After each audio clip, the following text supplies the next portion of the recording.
Sean bienvenidos y gracias por acompañarnos en una edición más aquí en el espacio de A Favor y en Contra. Como todos los lunes, arrancando la semana, vamos hablando con distintos protagonistas de la escena política que van camino primero a las internas y luego a las generales. Así que durante una hora y en dos bloques de aproximadamente 30 minutos estamos teniendo conversaciones a fondo con cada uno de los candidatos. En lo que implica esta semana, ya lo saludamos a nuestro primer invitado, el doctor Julio Rolón Vicioso, que va camino a querer ser senador, después de haber tenido una labor interesante al frente del Ministerio de Salud.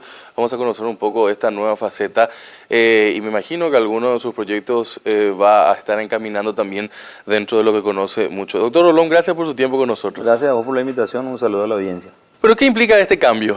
Pasar de lo que es administrar la cuestión de la salud pública a un espacio en la senaduría. Bueno, gran parte de la decisión pasa por el hecho de que durante los 2 años y 9 meses que estuvimos con el doctor Julio Mazzoleni, interactuamos mucho con el Parlamento y finalmente llegamos a la conclusión de que esa instancia es fundamental para determinar cambios que sean de alto impacto en todos los ámbitos, en particular en la salud, que es el ámbito que yo conozco. Entonces esa decisión yo la trasladé al seno de la familia, me acompañan los amigos y creo que puedo aportar con mi experiencia de casi 25 años en el sector de la salud pública y a partir de ahí contribuir con quien en ese momento sea ministro para realmente modificar nuestro sistema que ya actualmente podemos decirlo que no se ajusta a lo que la necesidad del ciudadano común exige. Y eso pasa por una descentralización, pasa por una optimización de recursos, pasa por realmente hacer una reingeniería tanto del modelo de administración, de gestión y de financiamiento. Así es que la actividad que nosotros podemos tener en el Parlamento sin duda alguna va a beneficiar al que va a ser el ministro en ese entonces y sobre todo a la gente, que es lo que realmente nosotros queremos. Es decir, que todo lo que hagamos sea de alto impacto positivo para la gente. ¿Por el Partido Colorado? Por el Partido Colorado, por el Movimiento Fuerza Republicana, acompañando al señor Mario Ado Benítez para la presidencia de la Junta del Partido Colorado, al señor Arnoldo Vince para la presidencia de la República y por supuesto yo estoy en la lista de senadores con la opción número 33. Ayer nada más estábamos viendo las celebraciones de un aniversario más de un partido bastante criticado, doctor Rolón. Lo que pasa es que el Partido Colorado hoy no es lo que en sus inicios probablemente haya sido el deseo que fuera, ¿verdad? ¿Y por qué eso? Porque vemos que hay una división demasiado importante en términos de la dirigencia, de la más alta dirigencia, por decirlo de alguna forma, que en particular yo creo está disociada de la realidad. Hay un desenfoque en lo que significa el gerenciamiento de la ANR como institución y la realidad de los correligionarios y las correligionarias. Es decir, que ese espacio que anteriormente podría ser utilizado para compartir, discutir, generar opinión sobre ideologías, conceptos, etcétera, etcétera, hoy pasó a ser como una corporación, un ámbito en donde para lograr algún objetivo partidario tenés que pertenecer a una línea. Es decir, se perdió esa autonomía más allá de los movimientos internos y eso afecta directamente al desenvolvimiento del partido. La fotografía que vimos después del día de ayer, de la celebración, me llamó mucho la atención. El Partido Colorado está representado por un solo sector, parece, ¿no? Y da la impresión de que el Partido Colorado hoy está secuestrado por un grupo que pretende una hegemonía partidaria y gubernamental y que el juego democrático para poder alternar en términos de dirigencia está restringido y sobre todo cooptado en términos de que la participación en ese ámbito particular, que es la Junta de Gobierno, está totalmente obstaculizada. Y eso uno lo palpa no solamente desde el punto de vista de lo que uno ve de afuera, sino recorriendo el país, escuchando a todos los correligionarios de todos los niveles, tanto el campesino sufrido como aquel empresario que quiere progresar y seguir progresando, respecto a que dejaron de considerar a la Asociación Nacional Republicana como una plataforma para llevar adelante proyectos que beneficien a la ciudadanía y estamos viendo que el Partido Colorado se está convirtiendo en un botín de guerra al cual uno quiere acceder como demostración de poder, más que como el futuro de una herramienta que puede servir para cambiar al país. En lo personal, mi conceptualización de lo que es la ANR es que es una plataforma para hacer el bien, así de simple. ¿Y hacer el bien qué significa? Nada, militar en política partidaria, acceder a los espacios de poder y a través de ese acceso al espacio de poder hacer algo positivo hacia la ciudadanía. Doctor Rolón, en ese sentido, ¿cuándo se dejó de hacer el bien en el Partido Colorado? Y yo creo que desde el momento en que se produjo una división importante entre los líderes principales del partido, priorizando intereses personales, separando la institución de la gestión, porque imagínense, nosotros como gobierno, y lo digo porque pertenezco al movimiento del presidente de la República, hemos sufrido lo que significa la división del partido, porque imagínense lo que hubiera sido si el gobierno hubiera estado acompañado institucionalmente de la Asociación Nacional Republicana, y no digo eso respecto a un sometimiento de las ideas y los principios respecto a quien gobierna el Estado, sino en el sentido de que hubiera sido un espacio interesante para discutir los proyectos y las políticas de Estado que más adelante se pudieran o no convertir en realidad. Entonces, ¿qué pasa hoy con el Partido Colorado? No es el instrumento a través del cual nosotros, quienes militamos en la política partidaria, podemos encontrar un espacio para poder desarrollar nuestras ideas y seguir los principios y los valores del coloradismo y la doctrina fundamentalmente. Entonces, vos le ves a un grupo que hoy utiliza la ANR como una corporación a través de la cual fortalecen internamente su movimiento y la mantiene alejada de la gestión de gobierno, pretendiendo disociar la responsabilidad, porque aquí, ante la ciudadanía, más allá del coloradismo, lo que se ve es que el Partido Colorado es el responsable de los que están ahí en el gobierno. Y que plantea que incluso hace 70 años estamos en esta situación. Exacto, entonces nosotros no podemos, sobre pretexto de diferencias personales, separar la institución, que es la ANR, de la gestión del partido. Un colorado que pertenezca a cualquier movimiento no puede decir yo no pertenezco a este movimiento, a este partido, él está gobernando en nombre de otros. No, todos somos responsables porque todos los que votaron por el presidente Mario Abdo Benítez, que son colorados y otros que no lo son, son responsables de su gestión desde el punto de vista de quién instaló a quién en el gobierno. Haciendo un poco un análisis y terminando esta ronda de preguntas sobre lo que implica el tema del Partido Colorado, me parece interesante un poco conocer su opinión. Creo que es el primer colorado que se sienta en esta mesa y que estamos teniendo también esta posibilidad de analizar un poco esta situación, doctor Rolón. Es el hecho que después de las declaraciones por parte de la Embajada de los Estados Unidos, tanto de un movimiento como del otro, que llamó mucho la atención, a mí en lo particular me deja esa pregunta, y al final con todo eso nos sirvió para que se unan y hagan un proyecto en común, ¿no? Para salvar un poco la imagen del partido. Bueno, en primer lugar, gracias por la distinción, es el primer colorado en este programa. Acá hay que entender algo. Estados Unidos, como un país independiente, soberano, ocupando, digamos, una parte del territorio nacional, pero como en el concierto internacional eso es como que estén en Estados Unidos, tiene todo el derecho de emitir comentarios, opiniones, siempre y cuando esto esté basado en una realidad documentaria. Yo supongo, porque particularmente pienso que los Estados Unidos es un país bastante responsable en materia de información que da a la ciudadanía, tendrán sus argumentos. Ahora, ¿qué impacto eso debió haber tenido en la política? Bueno, desde el punto de vista, desde nuestro movimiento, el que nosotros esperábamos. Que Hugo Velázquez tome esa determinación teniendo en cuenta que él antepuso el movimiento a sus aspiraciones personales, diciendo, mira, esto va a impactar en un acto electoral de manera muy negativa. Versus el tema de la vicepresidencia, que como ya es un acto consumado, él es producto de una elección, está ahí, eso le puede dar tiempo a verificar si son correctos o no los datos que lanzaron en la embajada. Entonces la situación es distinta del otro lado, en donde se declara a una persona responsable de hechos que a la vista de cualquiera nos haría automáticamente decir, no, yo con esta persona no voy a estar nunca.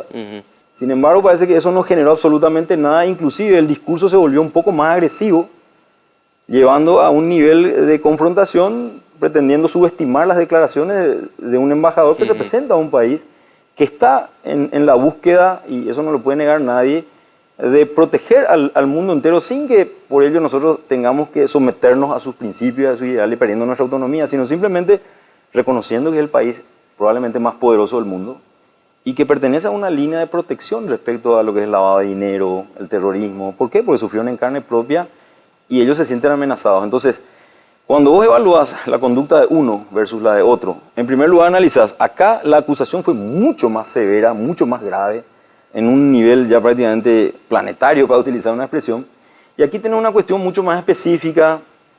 No voy a tampoco desacreditar ni una ni otra expresión, sino simplemente el impacto que en cada persona generó. Porque muchos hubieran esperado que el señor Horacio Cartes tome la determinación de alejarse de la arena política hasta aclarar la situación. Sin embargo, se aferró más como una especie de mecanismo de protección para justamente mantenerse protegido, entre comillas, versus lo que vimos de Hugo Velázquez, que fue una actitud bastante coherente y digna de destacar. ¿Dañando así al Partido Colorado? Y mira, en este país es muy difícil hablar de que una posición así daña o no, porque todavía somos propensos a ceder ante el poder del dinero, ¿verdad? Hay que reconocer que Honor Colorado es un movimiento poderoso, desde el punto de vista económico.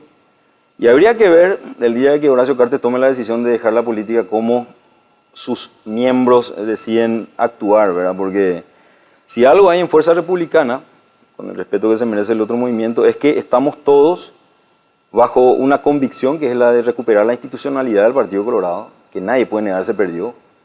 Y por otro lado, impedir que un modelo corporativo que representa para nosotros todo lo contrario a la doctrina política partidaria, es decir, al coloradismo, se instale o continúe dentro del poder partidario y, por supuesto, gubernamental. Sabemos que Julio Rolón Vicioso es médico, sí. Pero ¿quién es Julio Rolón Vicioso? Bueno, yo soy un médico que terminó en la Universidad Nacional de Asunción la carrera de Medicina y Cirugía, luego opté por la especialización de Pediatría, hice mi residencia en el Instituto de Previsión Social, después tuve la gracia de Dios de tener una beca en París durante casi 4 años.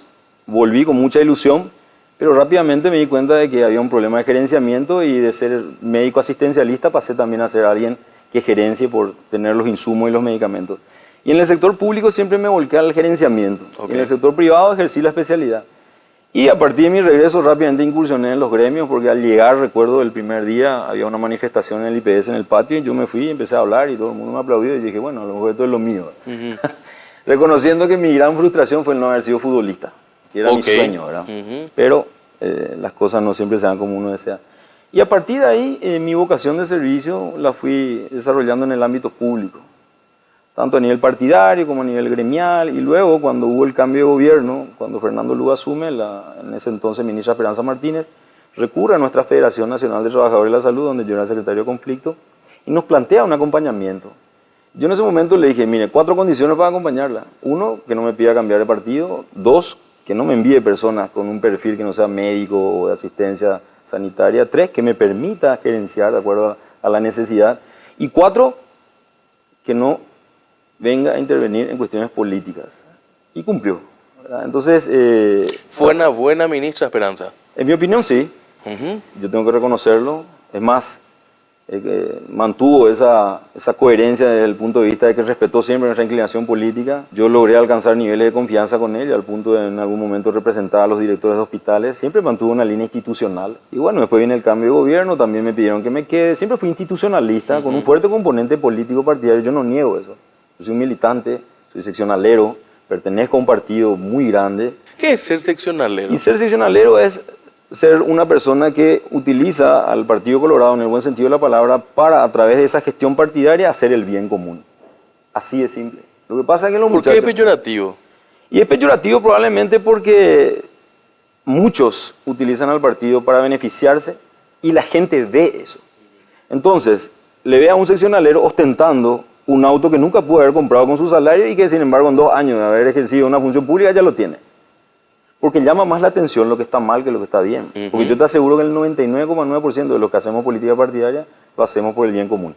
Y para mí, en lo particular, el Partido Colorado es una herramienta del bien. Y así de simple nomás tiene que ser la discusión. Pero ¿qué pasa? Los muchachos complejizan en el sentido que no, tenemos que llegar al poder, tenemos que ocupar los cargos. Esa no es una discusión a la hora de hablar para qué sirve un partido político. Y lo mismo dio el Partido Liberal, el Encuentro Nacional. Todos los partidos políticos son plataformas para poder practicar la política partidaria en beneficio de la gente.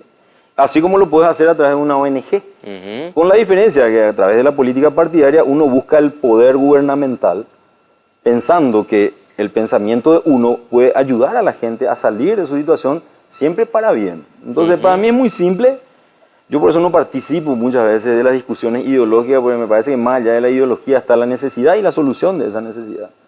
Poner sobre la mesa, como ayer me dijo una señora en San Pedro, doctor, ñamboyo, ayúdale al problema, juntemos los problemas y resolvamos lo que podemos y vayamos avanzando. Imagínate, esa persona que no terminó la escuela, que confesó no saber leer ni escribir, con una frase fue contundente a la hora de buscar de sus líderes lo que necesitan. Correcto. Juntar los problemas y resolver todo junto. Eso me llenó mucho ayer, justamente yo le hice pasar a ella cuando me tocó hablar. Doña Rosa, ¿verdad? Le envió un saludo, si es que por ahí estará viendo. Fue tan contundente con ese deseo y ese pedido que no hay forma de rebatir el poner en la mesa los problemas y solucionar todos juntos. Doctor, Me encantaría seguir hablando, tenemos muy poco tiempo, pero quiero redondear algunos temas más.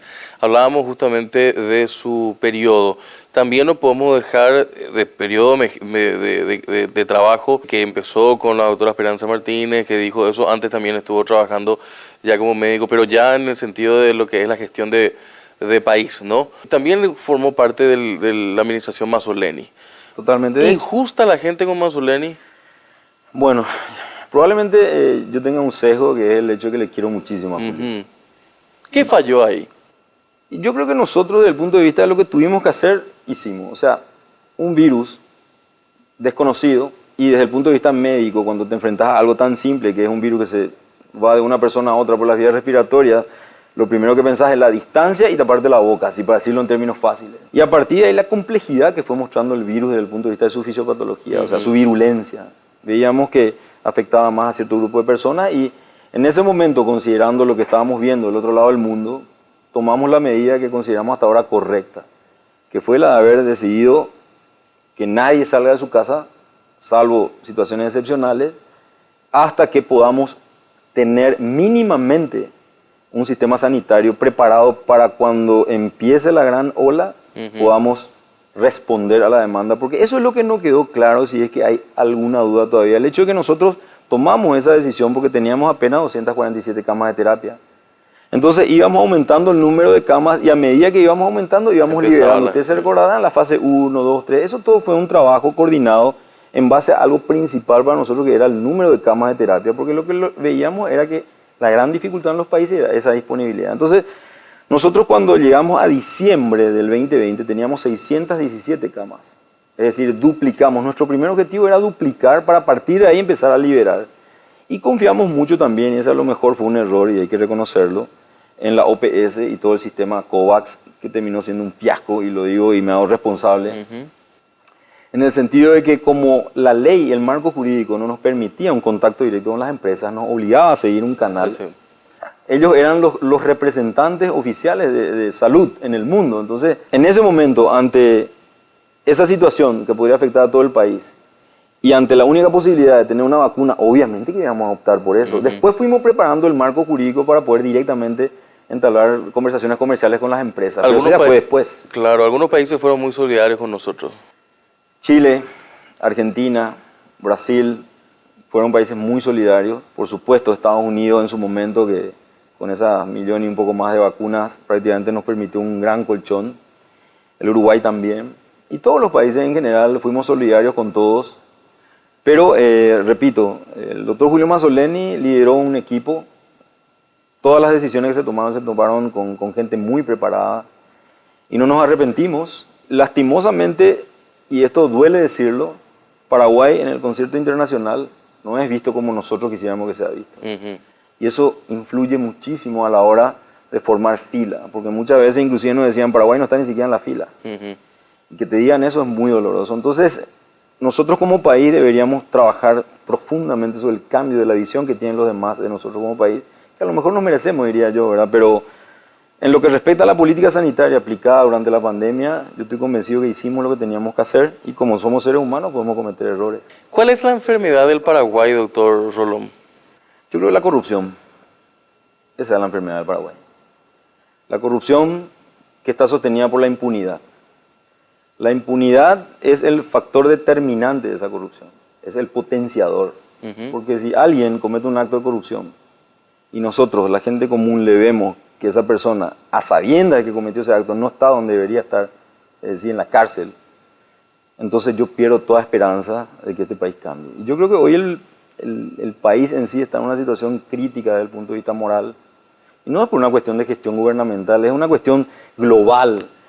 Por un lado, gente pretendiendo instalar cosas que no son para generar esa crispación, porque la crispación es un caldo de cultivo ideal para los que quieren quitar provecho. Y ahí tenés publicaciones que no reflejan la verdad, un periodismo comprado, un periodismo alquilado, y por otro lado un periodismo que quiere hacer el trabajo, pero no vende y tenés que empezar a vender, y la noticia buena no vende, y entrar en un mare magnum que uno sabe cuándo va a terminar. Pero yo creo que va a cambiar con estas elecciones, porque es una gran oportunidad de ir y votar por la persona en quien vos te sentís identificado, ¿verdad? La semana pasada cerrábamos también la semana con un gran evento de la mano del Banco Interamericano de Desarrollo que traía a un sinfín de también inversores que venían a ver el Paraguay. Y ahí pensaba, lo económico va por un andarivel completamente diferente a lo de la política. Y ahí cierro con esta idea. La gente está cansada de la política. Yo creo que la gente está cansada de la gente que utiliza la política para hacer gestión. ¿Qué quiere decir esto? Que son las personas las que distorsionan a las instituciones. Entonces, si vos por un lado le tenés a personas que hoy ostentan el poder, pero que no están haciendo lo que su rol le obliga a hacer, y solamente hacen cosas que benefician a él o a su entorno, entonces obviamente hace que la juventud pierda el interés, hace que la gente común deje de participar. ¿Y cuál es el problema del mundo y del país? No son los malos, somos los buenos que no hacemos nada. Entonces, al apartarnos y decidir soportar y seguir nuestra línea, estamos dándole espacio a la gente que busca eso. Porque cuando una persona buena se lanza a la arena política, lo primero que recibe es un palo de quien te ve como un posible agresor o un competidor que te puede desplazar para que vos después pierdas el poder. Porque la lógica perversa de lo que hacen política partidaria para ocupar espacios y beneficiarse él y su entorno es justamente destruirle a las personas buenas, quitarle esa motivación. Y yo entonces insto a la gente y a la juventud a no dejarse llevar por eso. Si quieren incursionar en la política partidaria, elijan el partido que quieran. Yo les invito a formar parte del Partido Colorado porque soy colorado y creo en el Partido Colorado. Y no tengan temor, porque muchos te dicen, no, te ensucias en la política. Y bueno, el barro te puede alcanzar hasta el tobillo, lo que no puede hacer es cubrirte todo el cuerpo. Porque del tobillo puedes quitarte, todo el cuerpo ya va a ser un poco más difícil. Entonces, no perdamos la fe, el Paraguay puede cambiar. Y estos 5 años pueden ser la plataforma para iniciar ese cambio. ¿Quiere ser parte de un colegio, de un grupo colegiado, que es el Senado, doctor Rolón? Y muchos analistas dicen de que hemos tocado fondo, hemos tocado piso con este Congreso que tenemos, en el sentido de que esta representación que tenemos es la peor desde el inicio de la democracia. Yo estoy seguro que voy a ser senador, en primer lugar. Tengo esa confianza, esa fe. Creo que Dios me puso en un lugar y en un tiempo. Estoy siguiendo esa línea. Soy un hombre de fe que cree en que Dios te va ubicando en el lugar y en el tiempo. Uno cuando hace una retrospección de su vida, uno dice, estas no son coincidencias. Yo creo que este Parlamento perdió más tiempo en la confrontación, tanto personal, grupal, y se desenfocó un poco de la realidad, que es la necesidad de la gente. Y yo creo que el próximo Parlamento va a ser una representación mucho más cercana a la realidad desde el punto de vista de lo que quiere el ciudadano, porque va a poder optar, es decir, van a decirme, yo voté por vos, Julio, yo te elegí a vos, yo marqué la opción 33 en la interna y marqué la número 5 en las generales. ¿Cambió el electorado? ¿O va a cambiar, usted cree, en estas elecciones? Lo que estoy viendo es que está más motivado. ¿Por qué? Porque puede ir detrás de la persona a quien le quiere depositar su confianza. Okay. ¿Y qué te dice en el campo la gente? Anda a votar, y malata angare, dice. O sea, ¿qué quiere decir? Que ya no me voy a votar por la foto que me trae el líder. Este es nuestro candidato a senador. No, le quieren ver. Y esta modalidad de elección te obliga a ir. Sí. Te obliga a salir porque es un todo contra todos. Somos 45 en una lista. Estoy seguro que nadie le pilla a alguien que vote por mí. Y yo tampoco hago lo mismo. Así es. Entonces, somos todos rivales de entrada, ¿verdad? Se democratizó. Se democratizó. Entonces la gente va a buscar a la persona en quien quiere depositar su confianza y uno tiene que ir a mostrar la cara. Y como yo siempre le digo a la gente, ustedes no son votos para mí, son personas cuya confianza yo quiero ganar. Y después el voto es la materialización de la confianza.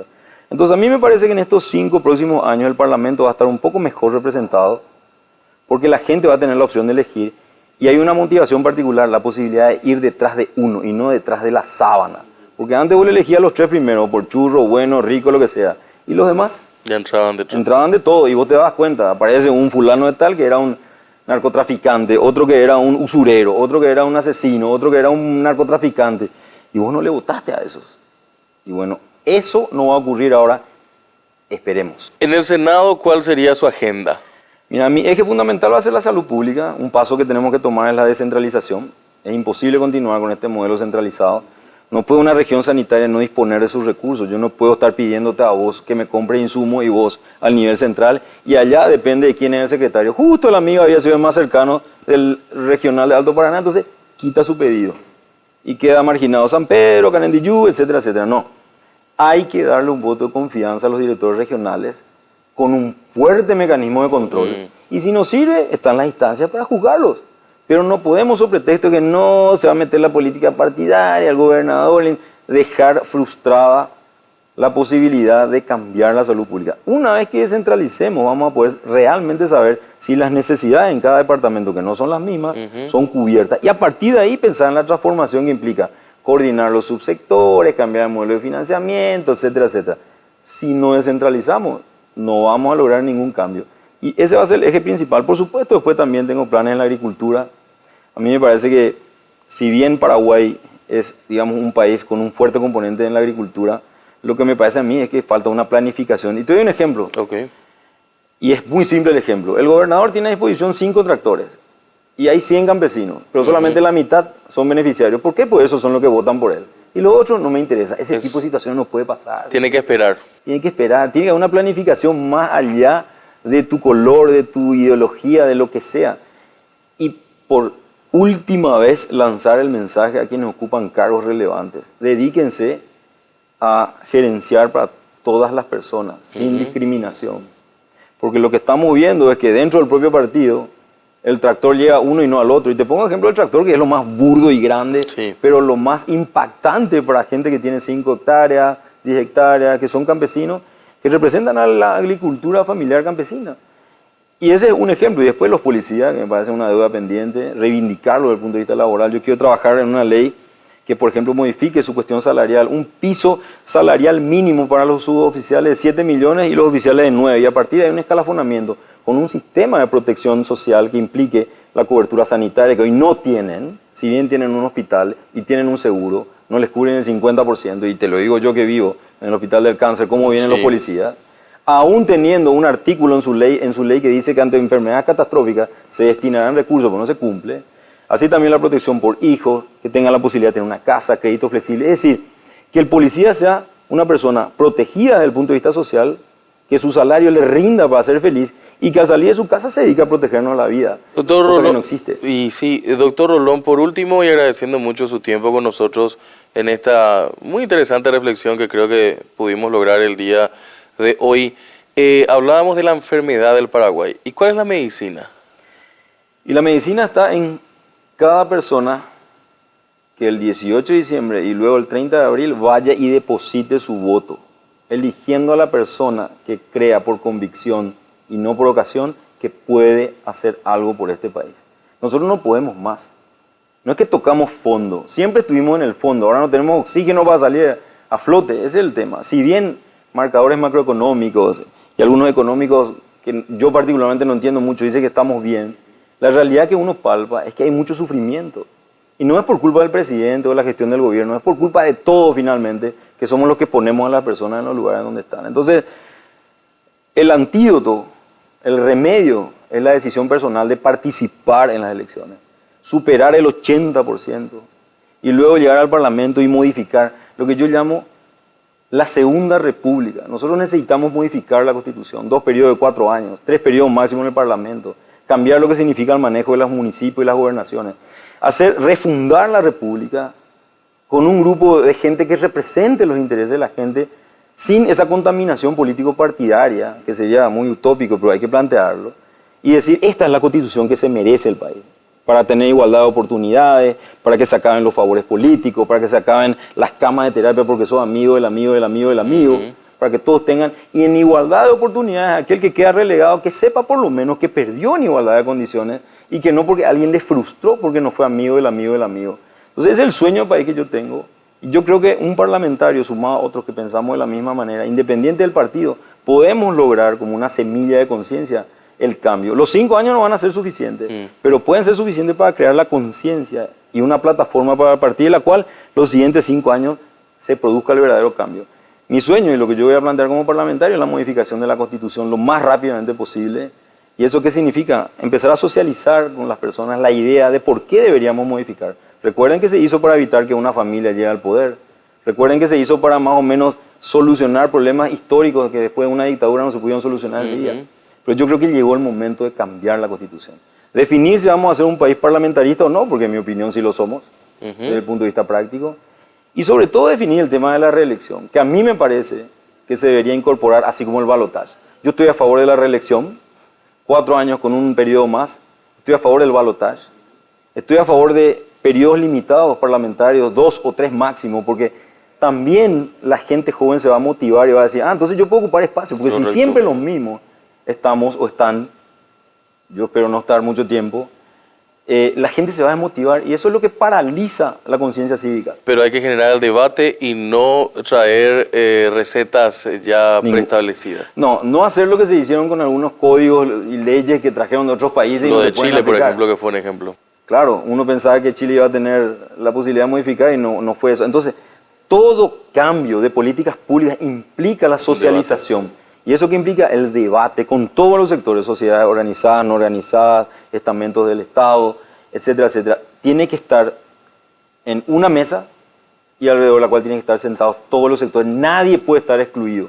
Ni minorías, por supuesto, y mucho menos la mayoría, que en la democracia dominan, ¿verdad? Pero a lo que quiero llegar es a lo siguiente, que hay que plantear la modificación de la Constitución Nacional. Hay que pensar en la fundación de la Segunda República. El Paraguay debe renacer. ¿Y eso qué significa? Un compromiso serio, independiente de tu ideología, de tu tendencia, de tu religión, de tu color. Hay que poner al Paraguay sobre la mesa. Ya no damos más. Gracias, doctor. A la hora. Doctor Julio Rolón Vicioso, con nosotros aquí en A Favor y en Contra. Hacemos la pausa, enseguida estamos con más en esta jornada del lunes, cerrando, por supuesto, el día y debatiendo el tema político también de la semana.